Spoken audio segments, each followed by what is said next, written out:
My parents stole my $120,000 MBA fund to buy my sister a house. So I sued, exposed the fraud, and made them sell the home they inherited just to pay me back with penalties. I found out my parents stole $120,000 from me while I was stirring soup in a conference call.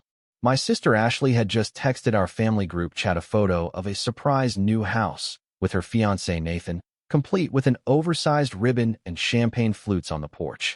I was still congratulating them when my mom called to casually mention, "Oh honey, we used your MBA fund to help with the down payment. You'll be fine. You always are." That was the exact moment I realized I was the family's backup plan, not the favorite, not even the spare.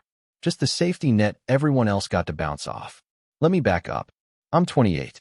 For the past 6 years, I've climbed every rung in the corporate ladder without missing a beat. I work 60-hour weeks managing multi-million-dollar accounts, overseeing a team of 15 people who rely on me to make six-figure decisions without blinking. And I've done it all with one goal in mind, an MBA. My grandparents set aside $120,000 in a trust fund, specifically for that purpose. A fund my parents were legally assigned to safeguard until I needed it. I hadn't needed it until now. What I didn't realize is that while I was grinding my way into boardrooms, Ashley and Nathan were circling real estate listings they couldn't afford and whispering dreams into my mother's ear.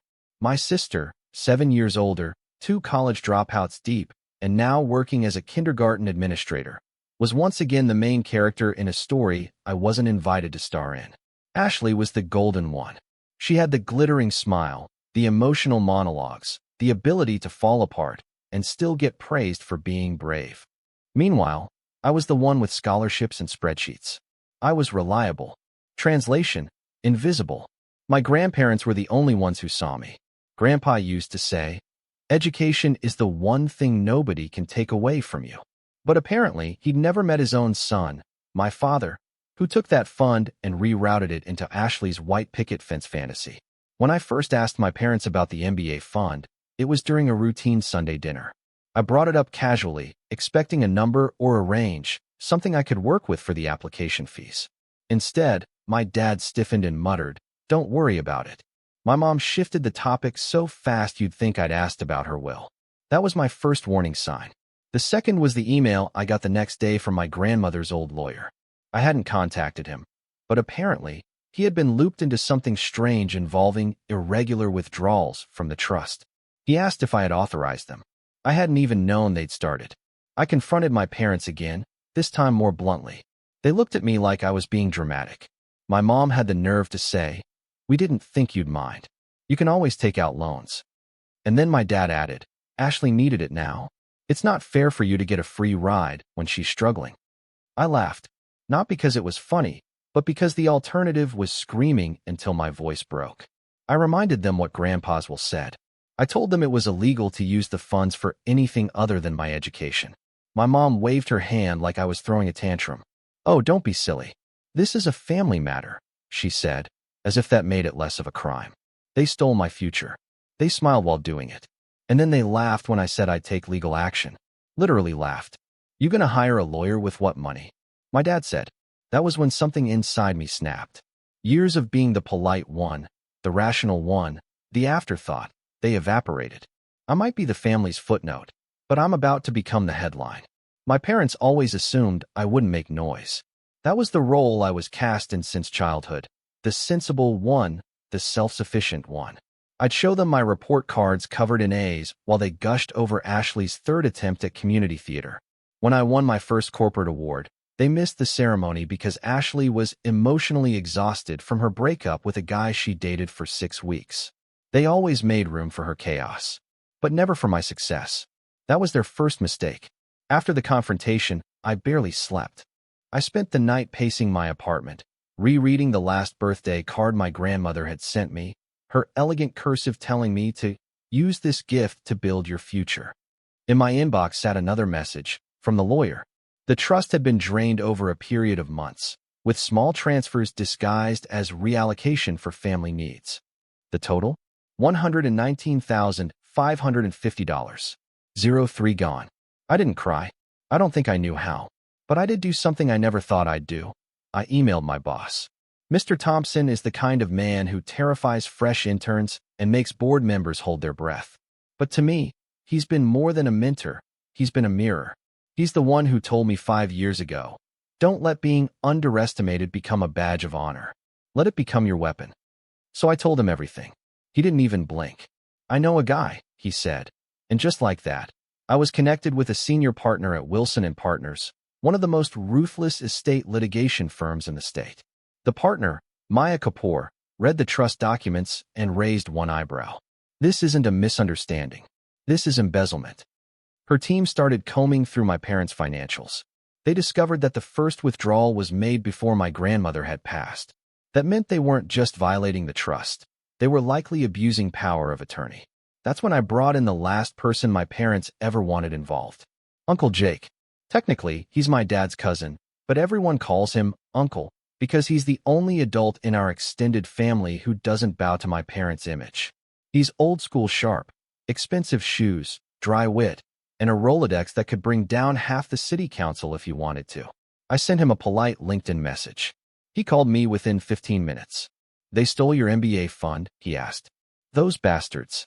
I always knew your father was ambitious, but this is sociopathic. Don't worry. I'm in. By the next morning, Uncle Jake had assembled an estate attorney, a private investigator, and a forensic accountant. Within 2 days, we had a timeline of every transfer and a digital paper trail proving my parents started diverting the funds shortly after Grandma's second stroke. And Ashley? She'd signed off on a wire transfer from their joint account. She knew. They thought they could rob me blind and spin it as a family favor. But now there were bank statements, forged signatures, and a very pissed-off uncle with unlimited resources. When their lawyer tried to call me for a family settlement, offering to reimburse a portion of the tuition fees, I didn't respond. Uncle Jake did. No deals. You will either return every cent plus interest, or you will be charged. Either way, you'll pay. The call started the next day. My dad's voice in voicemails teetered between rage and desperation. You're overreacting. This could ruin us. My mom sent one long email titled, "This is not what your grandmother would have wanted." Inside, it said, "We were going to help you eventually. You've always been so independent." Independent. The word stung like acid. They counted on me not needing help, not making noise, not fighting back. They mistook endurance for submission. Ashley finally broke the silence too. She sent a half apology in the form of a guilt-laced essay. "I didn't know where the money came from," she wrote. "They just said it was saved for us." Then, in the same breath, she asked if we could all just move past this and find a family solution. Uncle Jake read her email and simply said, "Complicit." And then he ordered a deeper investigation. If they were willing to steal from their own daughter, what else were they hiding? That night, I updated my resume and began writing MBA application essays because I wasn't just going to win. I was going to thrive, with their legacy in ruin behind me. I was 10 years old the first time I realized I wasn't the daughter they wanted. I was the backup plan for the one they adored. It was the day Ashley sprained her ankle during a school recital. My mother ran to the stage, sobbing like a war widow. My father carried her to the car like she'd been shot. What had I been doing? Waiting in the lobby with a first-place trophy from the regional science fair. They forgot me at the school that night. That memory kept replaying in my mind while I sat across from Maya Kapoor in the stark, glass-walled conference room of Wilson & Partners. She was explaining how, if we pushed forward with criminal charges, the implications would extend beyond civil court. We're talking about breach of fiduciary duty, potential elder financial abuse, misappropriation of designated funds. It's not just ugly. It's prosecutable. I nodded, but my heart wasn't in the room. I was back in that lobby, clutching my trophy, wondering if love always looked like waiting. The forensic accountant's findings confirmed it. My parents had started moving money from my fund nearly a year before Grandma passed. Small amounts at first, $5,000 here, $2,000 there. By the time my grandmother died, 80% of the fund was already gone. They didn't even wait until she was in the ground. Ashley's name appeared in multiple transfers. Her signature, sloppy but unmistakable, was on a down payment agreement dated 3 months before I even told them I was applying for grad school. The betrayal didn't sneak up on me. It grew roots in silence. Mr. Thompson, my boss, mentor, and the only person outside Uncle Jake who saw my worth before I did, invited me into his office the day we filed the initial legal complaint. He closed the door gently and offered me tea instead of coffee. I've watched people handle betrayal many ways, he said. Some drown in it. Some carry it around like a shield. And some, the rare ones, they burn it for fuel. He reached into his desk and handed me a letter of recommendation, 4 pages, signed, sealed, and addressed to the MBA admissions committee of my dream school. Your fuel, kid. That night, I sat alone in my apartment, reading my grandmother's last card, the one she sent 6 weeks before she passed. It was handwritten, thick with old lady cursive and floral print. Inside was a check for $100, marked for future dreams. I had never cashed it. I taped it above my desk, a silent promise that the money they stole would not be the thing that broke me. What my parents didn't understand, what they never bothered to understand, is that ambition born from neglect isn't delicate. It's sharp. It's surgical. It's the kind of ambition that doesn't stop with getting even. It keeps going. Past the courtroom. Past the check. Ashley sent another email. This one included a photo of her standing in front of the new house with Nathan. It doesn't feel like home, she wrote. It feels cursed. I didn't know, I swear. But you're making us all pay for something I didn't ask for. She attached a blurry selfie of the nursery they were setting up. The crib was in the corner. Underneath it, a designer rug from Grandma's estate. The same one that used to be in her study, where she wrote letters to me on lavender-scented stationery and called me her brightest hope. They'd stolen her rug, too. Uncle Jake forwarded me a message from one of our distant cousins. Your parents are telling everyone you offered the MBA money to Ashley, that you didn't want to be tied down by grad school. I laughed. I actually laughed. The part of me that used to ache at being misunderstood had gone quiet.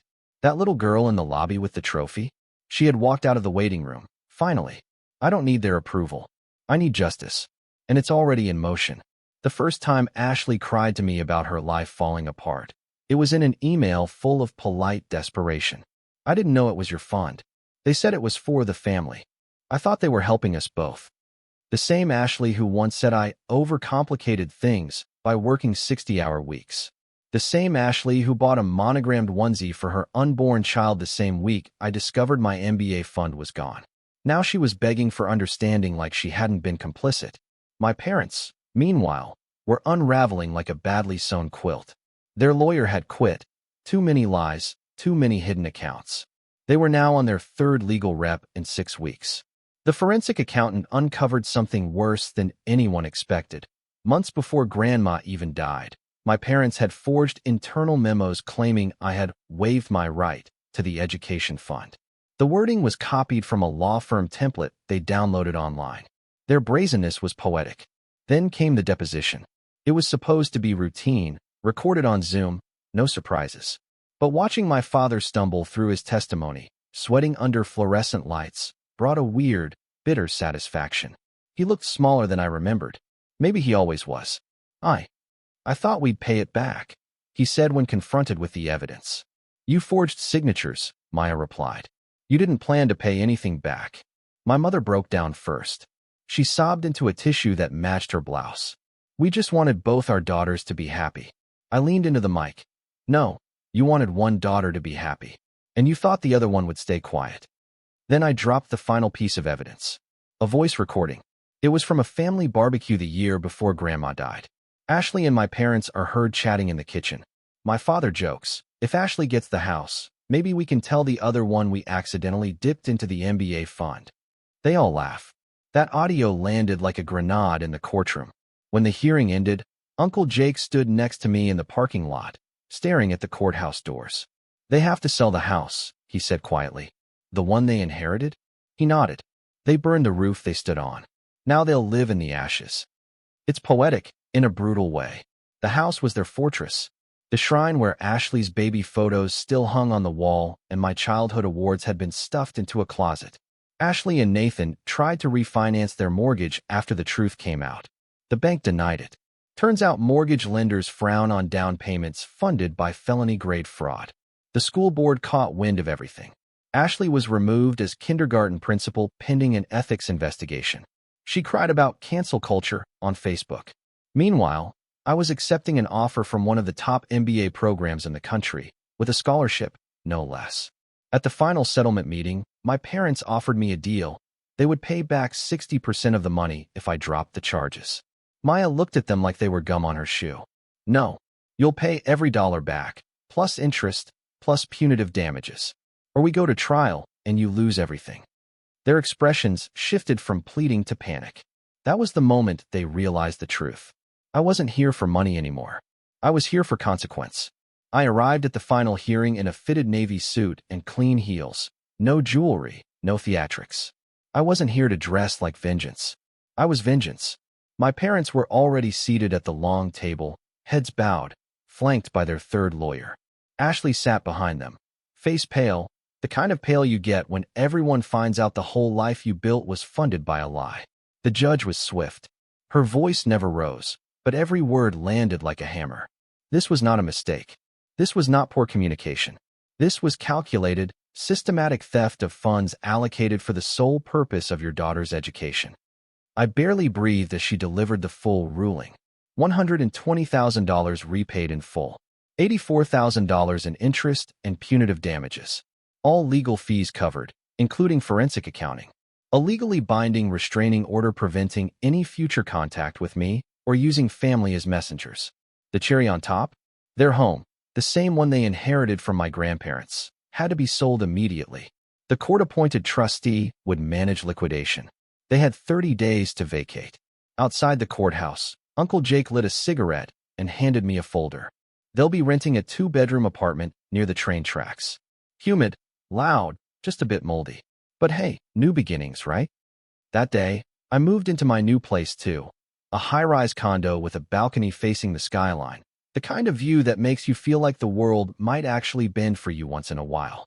My MBA program starts next month.